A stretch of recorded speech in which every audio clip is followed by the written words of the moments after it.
time to do business again. This time we're doing 25 minutes of going around the world of business. And here's what we have prepared for you. It's a new era for intra-African trade. The payment system has just been simplified.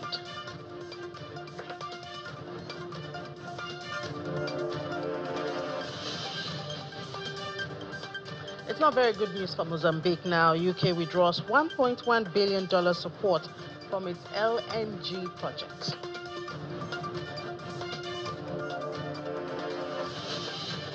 And Ethiopia's central bank is holding high-level talks with exporters, and it's all to boost forex repatriation.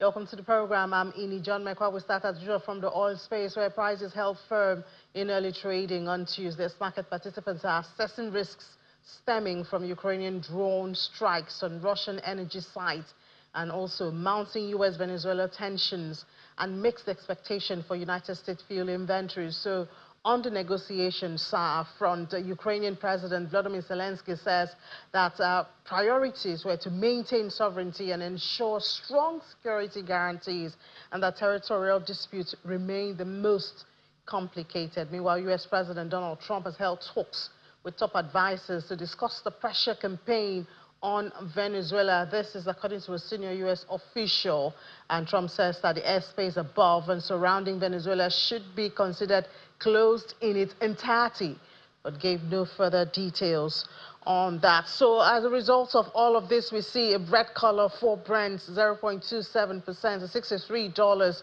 for Brent, and then for WTI, it's also red, 0.19% at $59.21 a barrel. From oil to metals, gold eased in early trading after it touched a 6-week high in the previous session, as rising U.S. Treasury yields and profit-taking is weighing on sentiment ahead of U.S. data that's likely to guide the Federal Reserve's path. A spot gold we see lost 0.4% to $4,215.48 per ounce after hitting its highest level since October 21 yesterday, Monday. U.S. gold futures for December delivery also went down 0.6% at $4,247.10 per ounce. Benchmark 10-year U.S. Treasury yields hovered close to a 2-week high that it had touched in the previous session, reducing the appeal of non-yielding bullion. And investors are watching key U.S. data this week, including Wednesday's November ADP employment report and Friday's delayed September personal consumption expenditures. And so we see those numbers there, apart from spot gold, U.S. gold, and spot silver, which lost almost 2% at $56.88. We see platinum also is on the flip side. It gained 0.1%, and the price at $1,659.23. Palladium also gained 0.2% at $1,427.62 per ounce. Let's go to Ethiopia, where the National Bank there has opened high-level consultations with major exporters as part of renewed efforts to improve the country's foreign exchange inflows. In a meeting that was held in Addis Ababa, the central bank engaged stakeholders across key export sectors, including coffee, horticulture, textiles, and mining, to address challenges that are slowing the repatriation of foreign currency earnings. According to the NBE, the dialogue aims to strengthen compliance with forex regulations, streamline repatriation processes, and close gaps that have contributed to delays in the return of export proceeds. Officials are emphasizing that improving forex repatriation is critical to stabilize Ethiopia's currency, support import needs, and strengthen overall economic resilience.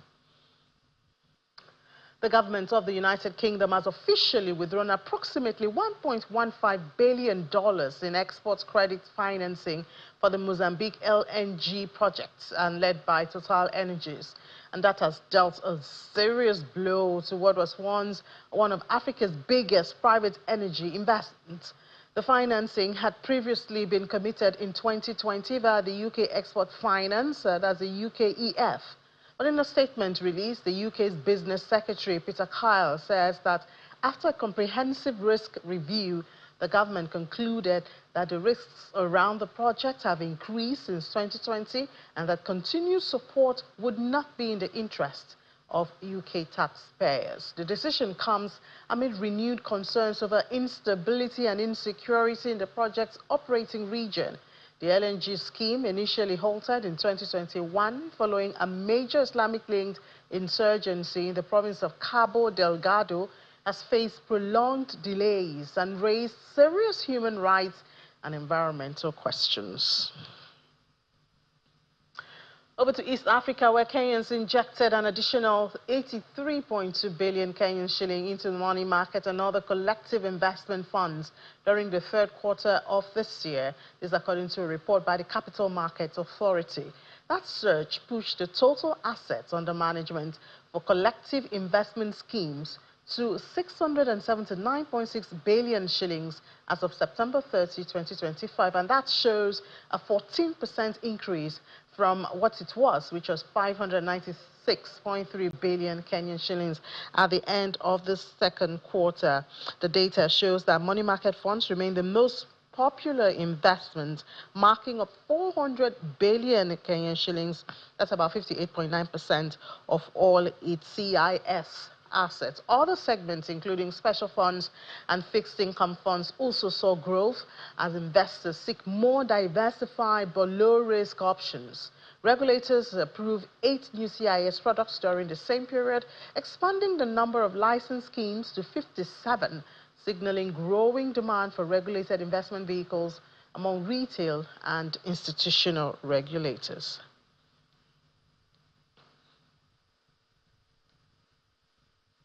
Now, the push for a truly integrated African economy is gaining fresh momentum as the Pan-African Payment and Settlement System, PAPSS, in collaboration with key stakeholders of the African Continental Free Trade Area, today renewed calls for a unified payment system to allow seamless transactions across the continent. The initiative, which aims to break long-standing barriers in cross-border trade, seeks to enable Africans trade in their local currency, reducing transaction costs and strengthening intra-African commerce under AFCFTA. The Secretary General of the Economic Bloc, Wamkele Mene, and the Executive Vice President of Afreximbank, Haytham El Magayeri, who were key speakers at a stakeholders forum, gave some insight for the initiative.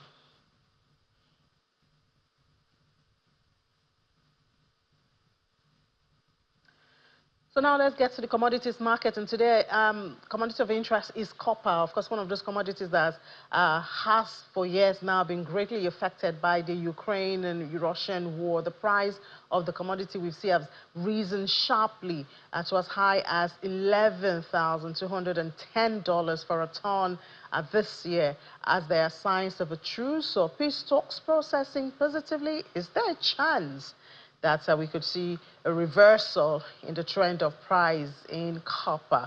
Well, let's find out what Rosemary Ahira, analyst with Financial Derivatives Company, has found out. Hi, Rosemary. Welcome to the program. Hello, Ini. Thank you for having me.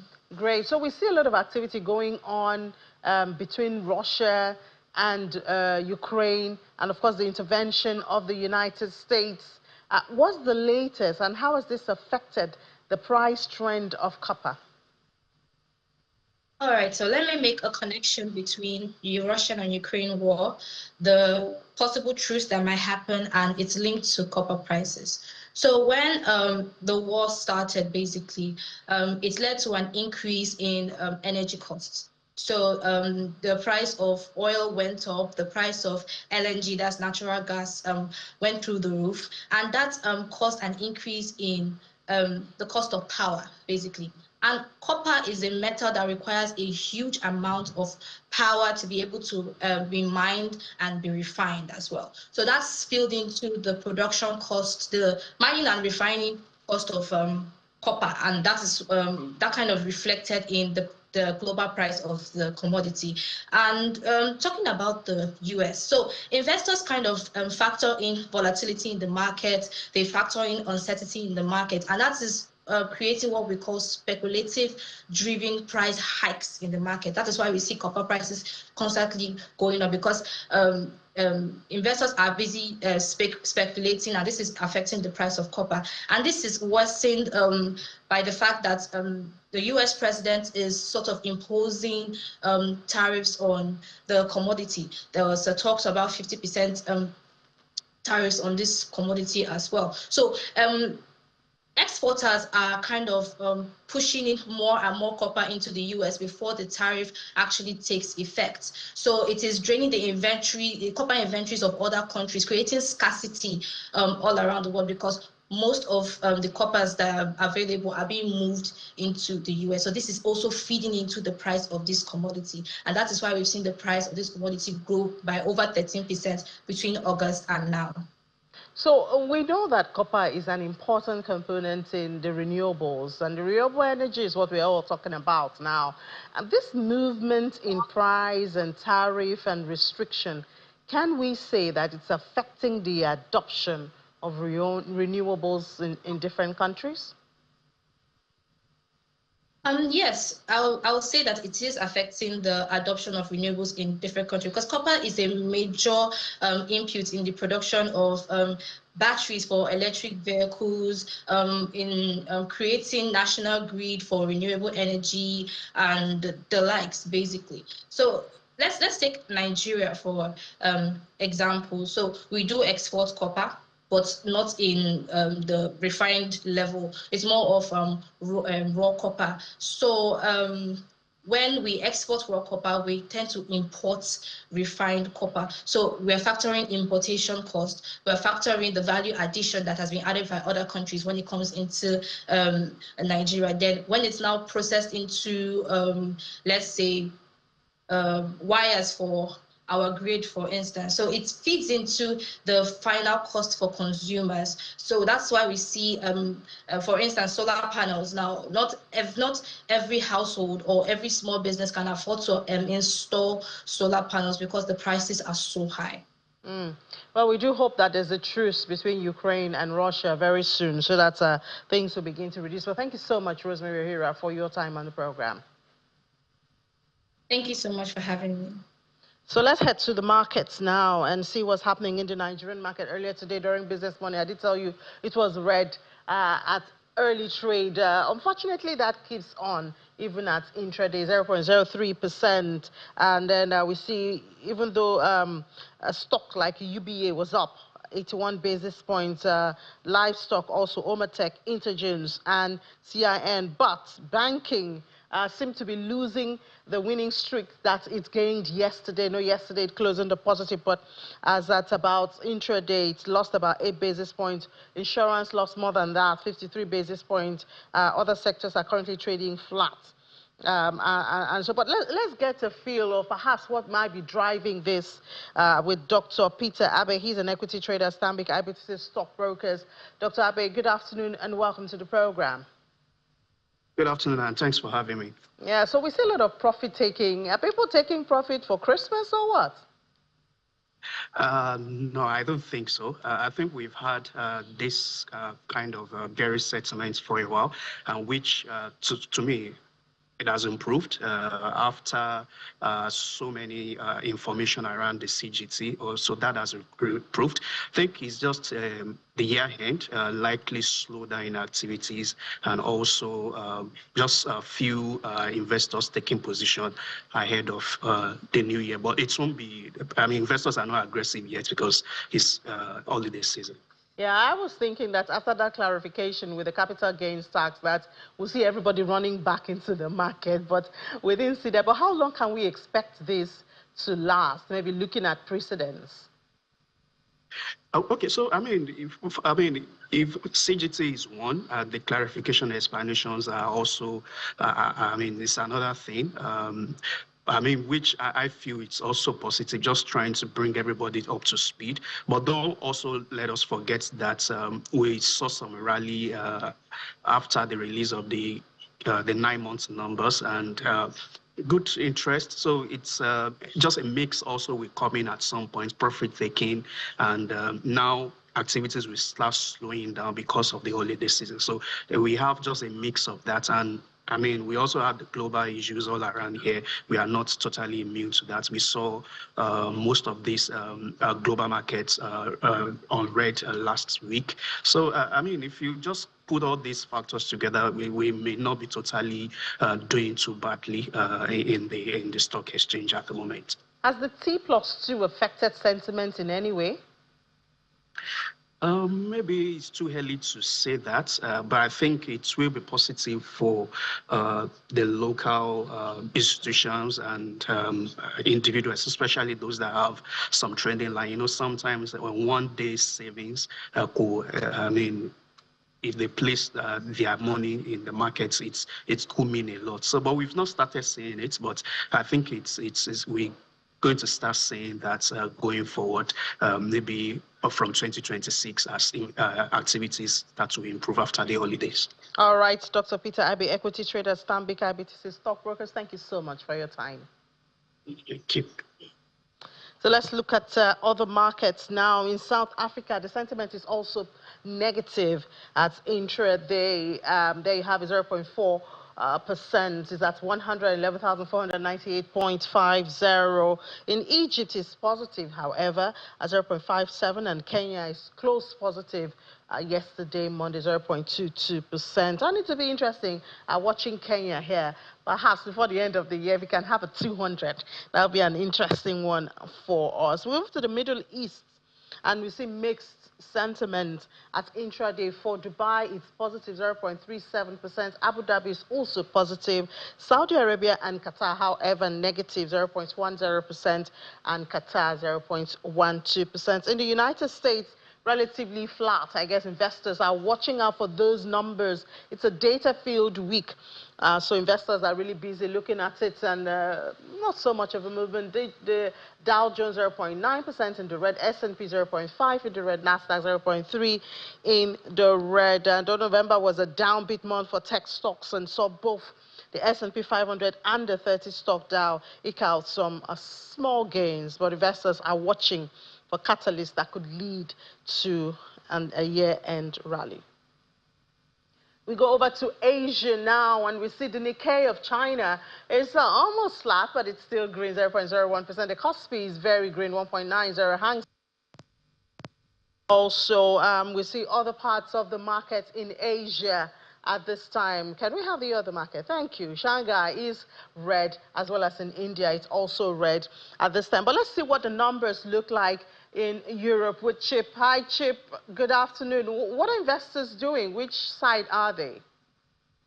The investors are on the green side today compared to yesterday, obviously, when things were in the red. European stocks are actually trading higher. The pan-European stock 600 is up 0.3%, and Germany's DAX is 0.7% higher. Now, gains in banking stocks, have outweighed declines in the health sector on the markets, and that comes after, of course, yesterday's declines in the industrial stocks during Monday's trading session. Now, those shares have also recovered today, and in the latest Eurozone inflation figures show that consumer prices here rose 2.2% in November, and that is slightly higher than the European Central Bank's target inflation rate of 2%. Now, in terms of other news, of course, European investors are also keeping an eye on that meeting between U.S. President Trump's special envoy, Steve Witkoff, and the Russian President, Vladimir Putin, who will be, of course, discussing a potential Ukraine ceasefire. Yeah, well, I mean, looking at the inflationary pressure, I hope that doesn't spoil the festivities for you guys over there. But I mean, talking about the meeting, we saw that last year, German arms manufacturers saw a sharp rise in military equipment sales. That was last year. Now, with these talks and possibility of a truce, I wonder what the sentiment will be like. It will be difficult, to balance making profit or high sales and fighting for peace in the region.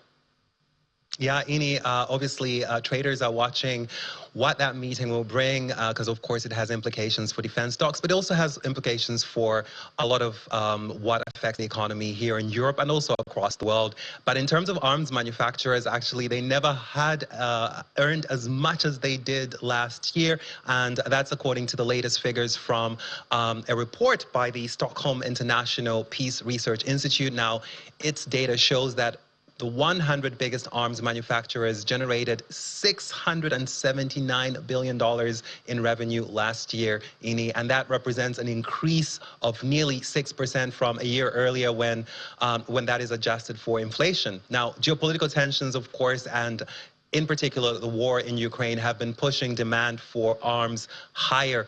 And that trend only accelerated last year as Russia's full-scale invasion of Ukraine went into its third year. And the response, of course, from European governments has been to raise defense spending, not just to help Ukraine defend itself against Russia, but also to be in a better position to defend their own borders should anything happen.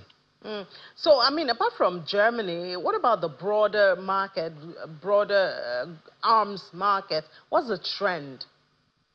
Well, Ini, this year was the first time since 2017 that a non-U.S. company appeared among the 5 biggest arms manufacturers in the world, and that was the British company BAE Systems. And Germany's biggest arms maker, Rheinmetall, was ranked 20th in terms of its revenue compared to other companies. But the German arms maker, Ini, is actually expected to do better over the coming years. It has obviously been benefiting tremendously from the German government's defense spending. Last year, Rheinmetall did get its largest order ever in its history. And this year, Berlin obviously moved to loosen government borrowing in March. So that will obviously help the company going forward. And of course, also other European in the coming years as well, because there are those increases in defense spending from EU governments following pressure from the United States for them to increase their spending. So there is obviously good news for most European defense companies going forward. And Asia was the only market that didn't do too well last year, and that had to do with corruption in the Chinese market. And so orders were cancelled as a result of that. Yeah, what a mixed feeling that will be coming as the peace talks continue. But thank you so much, Chip, for bringing us up to date on that. It was nice to be here, Ini. Thanks.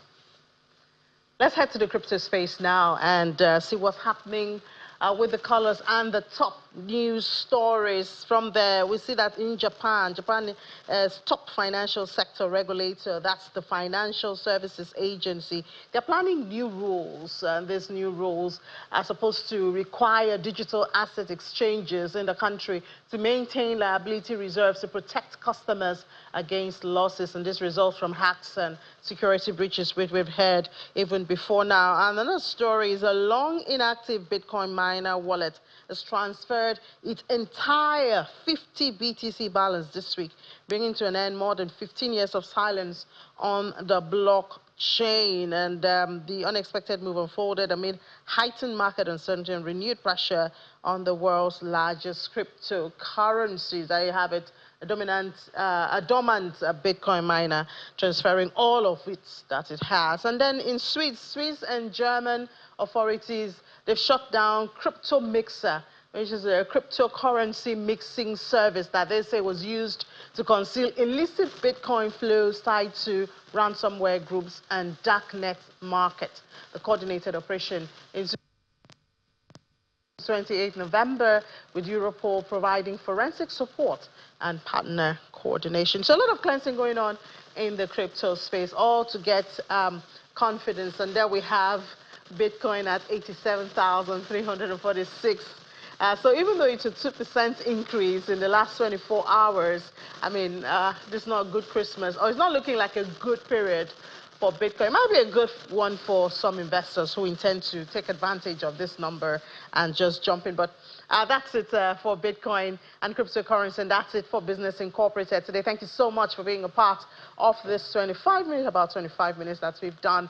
I will do it again tomorrow, but you can always go to our YouTube channel to get every past episode that you want to see. I'm Ini John Mekwa. See you tonight for the Stock Market Report. Bye-bye.